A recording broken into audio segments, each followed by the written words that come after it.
Stars can hang on for 5 seconds here. They can get a possession.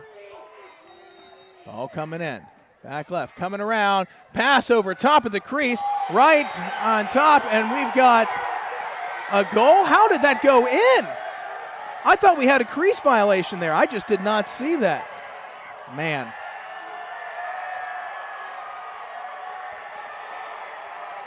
I just didn't see what happened there as we can get the replay here.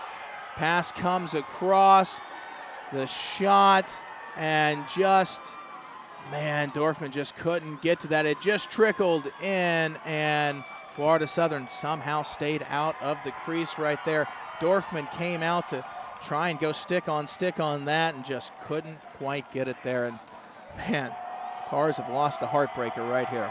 Yeah, tough one to end with 1 second left. You play great D, and they just get a cheap chuck it into the crease kind of goal, and it's the way of lacrosse. It's the game that is played. Yeah, that is. That's a tough one, man.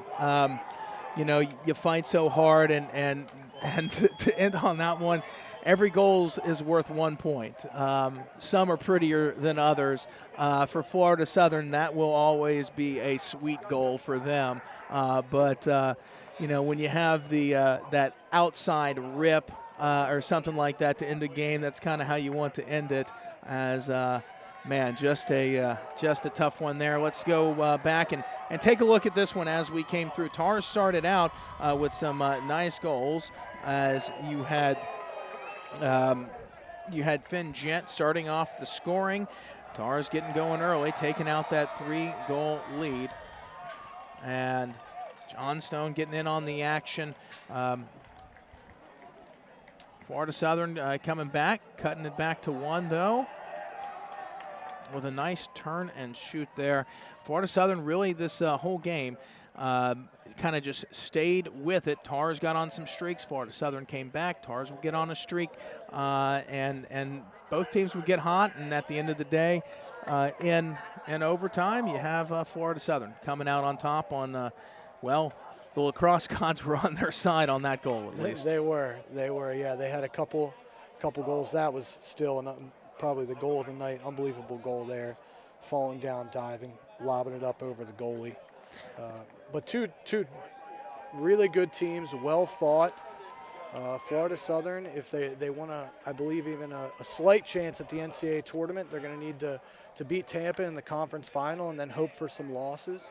Rollins, we'll see, with a 3-loss season and all 3 losses to top-ranked teams. Hopefully we can see some people lose in the South region and squeak one in there for the first time ever.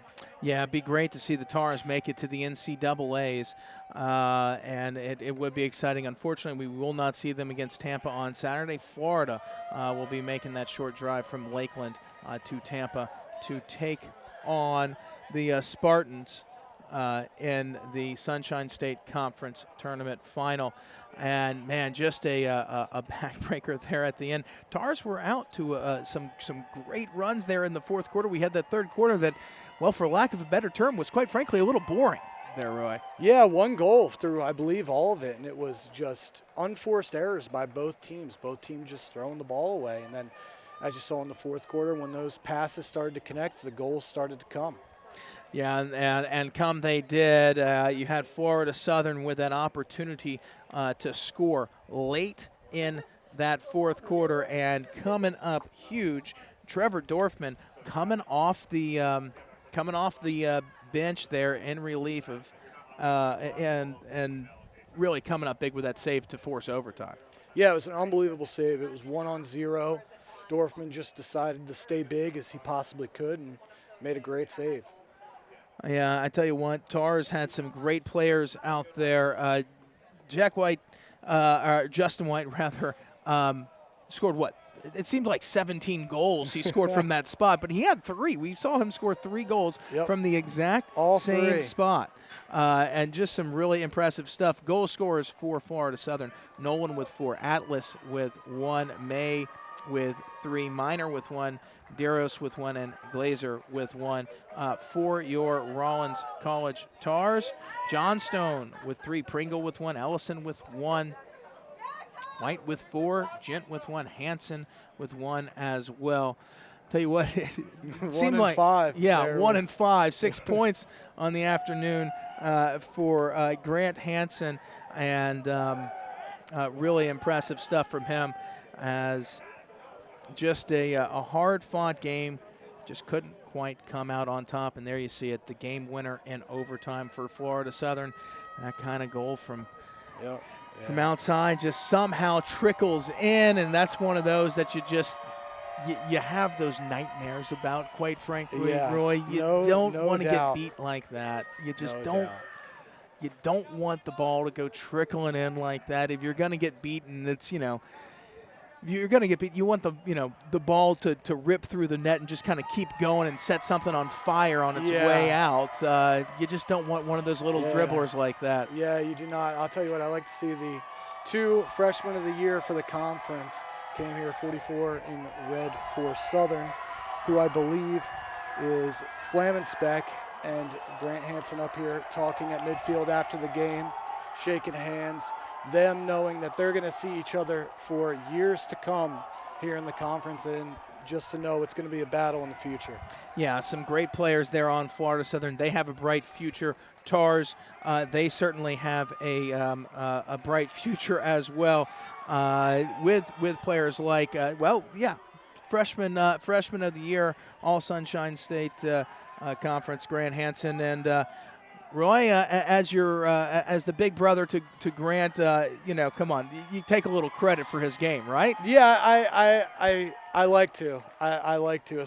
Much more when I was younger. As he got older, he kind of overshadowed me. I mean, he transferred in from Maryland. He was at Maryland for a year, playing lacrosse at the University of Maryland, and he just wasn't for him. So came down here, and he's been doing great things. Super proud of him. Can't wait to see what he's got in the future. Well, I certainly had a great time with you. Didn't get the result that we wanted, but Roy certainly had a great time. Great to see you again. Let's not make it every 3 years after that. The 2019 short stick defensive midi specialist for the Tars, Roy Hansen. Thanks so much for joining us on the broadcast here. Had a great time with you. So for all of us here on the campus of Rollins College, we hope this is not the final broadcast of the 2022 season. We hope that there could be something in the works for the NCAA tournament, but we will have to wait and see. So on that note, for everybody here as part of the broadcast and part of the team, for Roy Hansen, my name's Clark Sprinkle. Thanks everybody for tuning in this season. We'll hope to bring you some more games this year, and if not, until next year, bye-bye.